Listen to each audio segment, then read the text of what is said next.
सुमारे 48 एकर क्षेत्रावर वसलेल्या सिंधुदुर्ग किल्ल्याची तटबंदी सुमारे 3 किलोमीटर लांबीची, तटाची उंची 30 फूट असून रुंदी 12 फुटांची. संपूर्ण तटबंदीत 52 बुरुज असून 45 जिने आहे. किल्ल्याचा मुख्य प्रवेशद्वार पूर्व दिशेस असून ते अगदी जवळ जाईपर्यंत दिसत नाही. वक्राकार तटबंदीतून आत शिरल्यानंतर गडाचा मुख्य दरवाजा लागतो. शिवकालीन हा दरवाजा अद्याप सुस्थितीत आहे. तटबंदीवर फिरताना 2 घुमट्या दिसतात. गडाचे बांधकाम करतेवेळी महाराज गडावर आले असता ओल्या चुन्यावर महाराजांच्या डाव्या पायाचे व उजव्या हाताचे ठसे उमटले होते.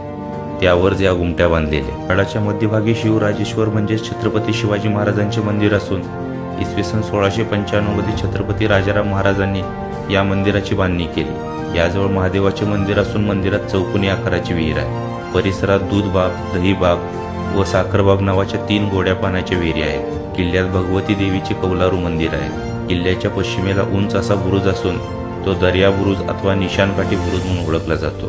मागील बाजूस तटबंदीत एक छोटा दरवाजा असून यातून बाहेर पडल्यावर चंद्रकोरीच्या आकाराची लहानशी कुळण लागते. या जागेस राणीची वेळा म्हणतात. दरवाजाजवळ चुन्याचा घाणा व हौद पाहायला मिळतो. किल्ल्याच्या बांधणीसाठी वापरलेला चुना अद्याप या ठिकाणी आहे. याच्या बाजूने फांजीवरून जाताना बुरुजात असलेली खोली दिसते. गडावर तट बांधण्यासाठी दगड काढल्याने निर्माण झालेले एक तलाव आहे. किल्ल्याची तटबंदी अद्याप भक्कम स्थितीत असून तटबंदीत शौचकूपे तसेच बुरुजावर तोफा व बंदुकीचे मारा करण्यासाठी जंगे आहेत.